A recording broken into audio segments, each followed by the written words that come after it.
So the key here is don't get a real ID, get a state ID. Don't allow yourself to be passively dragged into this. Ask the questions.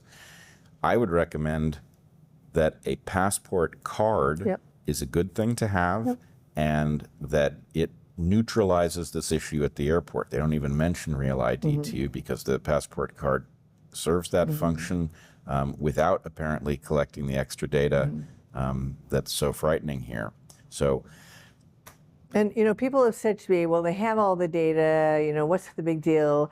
And they have what they need. And I'm like, they don't. And the reason that they're lying and the reason they're exerting pressure is they don't have something that they want. And they want everybody in the real ID. So what we need to do is make sure that we don't acquiesce to them and that we turn it backwards. And yes, get a passport card so you can sleep at night, right? So you don't have to worry. Right, but don't get a real ID and give up your real ID. Excellent. All right.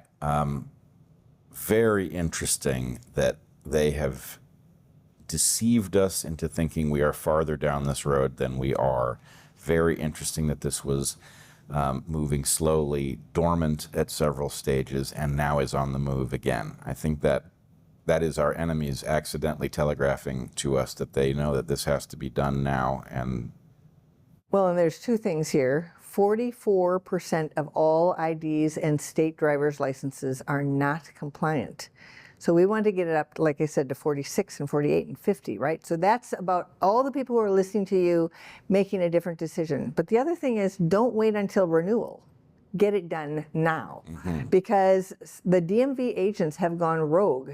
We discovered that they went rogue between when all those 30 states said no, or 30-some states said no, and then Obama issued that call. During that time, even though it was against the law to conform or come anywhere close to Real ID, there was a tiny little Real ID office in the Homeland Security that decided to work directly with DMVs. So the DMVs were taking money behind the backs of their governors, behind the backs of their legislators, and they were moving their state toward compliance with Real ID without telling anybody about it. So the DMVs are probably going to try to shut down your ability to not have a Real ID, and you need to do this as quickly as possible. That's another reason to tell your state legislators that you want to get out of the Real ID system. all right, did you all get that?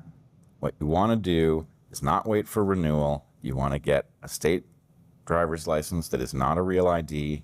Get yourself a passport and or passport card, and persuade your states to exert their rightful, constitutionally guaranteed right to protect you from this federal incursion. Correct. All right, that makes a lot of sense. And our information on this is at refuserealid.org. Refuserealid.org.